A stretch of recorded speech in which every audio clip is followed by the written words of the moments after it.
جو معاشرے سے نہ لڑ سکے نا وہ پھر بہنوں پہ ہاتھ اٹھاتے ہیں، اپنی طاقت ان کو مارنے رسوا کر کے دکھانے میں ظاہر کرتے ہیں۔ حالانکہ بہن جو ہوتی ہے نا، وہ ایک انگریزی کہاوت بھی ہے کہ بہن دل کا آدھا حصہ ہوتی ہے۔ اس پر باہر کچھ حاصل نہ کر سکنے والے، جو حالات کا مقابلہ کر کے دنیا سے خوشیاں لا کر گھر میں جو نہیں دے پاتے، جو اپنے معاشرے میں یعنی بہنوں سے بھی ضد ہو سکتی ہے، بہنوں کے ساتھ بھی کوئی ایسا کر سکتا ہے کہ وہ نفرت کرے، مارے، ظلم کرے ان کے اوپر اور معاشرے کے اندر ان کی بے عزتی کا سبب بننے کی کوشش کرے۔ میں تو سمجھتا ہوں کہ رسول اللہ صلی اللہ علیہ وسلم کے آنے کے بعد کفار نے بھی یہ بات سمجھ لی تھی کہ عورت کی عزت وہ ماں کی شکل میں ہے، بیٹی کی، بیوی کی یا بہن کی۔ انہوں نے سمجھ لیا اسلام میں عزت ہے۔ میں نے ایک نہیں کئی روایات میں پڑھا ہے،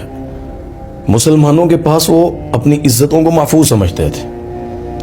رسول اللہ صلی اللہ علیہ وسلم کے پاس ایسی کتنی قیدی ہو کر آنے والی وہ عورتیں،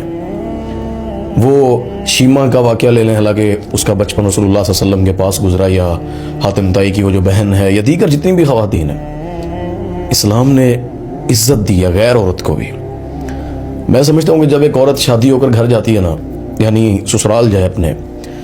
تو اس کا خاوند صحیح نہ نکلے یا اس کا سسرال میں سے کوئی ایسی نفرت دکھائے نا، اس لڑکی کو شوہر میں بھی اگر سمجھ نہ لگے نا کہ یہ میرا دفاع کرے گا، باپ فوت ہو چکا ہو، تو اچانک اسے کوئی نام یاد نہیں آئے گا سوائے بھائی کے۔ اسے پتا ہوتا ہے میرے درد بانٹ لے گا، مجھے یہاں سے کوئی مارنا چاہے گا تو ان کو مارنے نہیں دے گا، مجھے یہاں کوئی گالی دینا چاہے گا تو وہ میں اس کی ماں کے خون سے یعنی پیدا ہونے والی خون کا رشتہ ہے، ایک ہی ماں کی اولاد ہے، ایک ہی باپ کے ہم بچے ہیں، وہ بہنوں پہ آنچ نہیں آنے دیتے۔ ہمارے معاشرے میں گھٹیا ترین ہے وہ انسان جو عورت پہ ہاتھ اٹھاتا ہے، کوئی بھی معاملہ ہو جائے،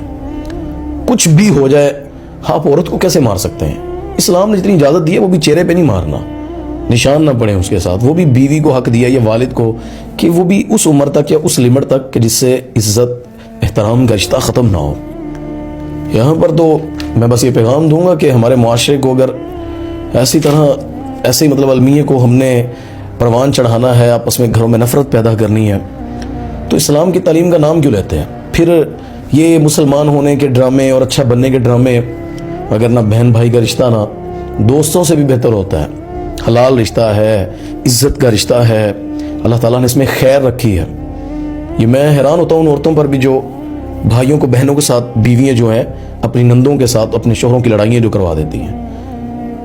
سلام ہے اس عورت کو جو اس دور میں بھی اپنے شوہر کو اپنی بہنوں کے ساتھ محبت کرنے،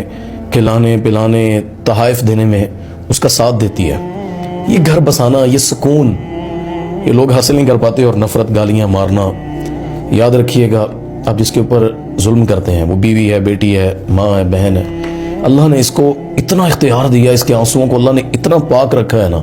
اس رشتے کو اللہ نے اتنا مقدم رکھا ہے، اور میں بہترین ہے وہ شخص جو اپنے اہل کے لیے بہترین ہے، بہنیں بھی شامل ہیں اس میں، اور بدترین ہے وہ انسان اس کائنات پر جو اپنے گھر میں اپنی بہنوں کے لیے وہ گندا لہجہ، بری زبان یا ان کے لیے نفرت اور ہمیشہ پریشانی کا سبب بنتا ہو۔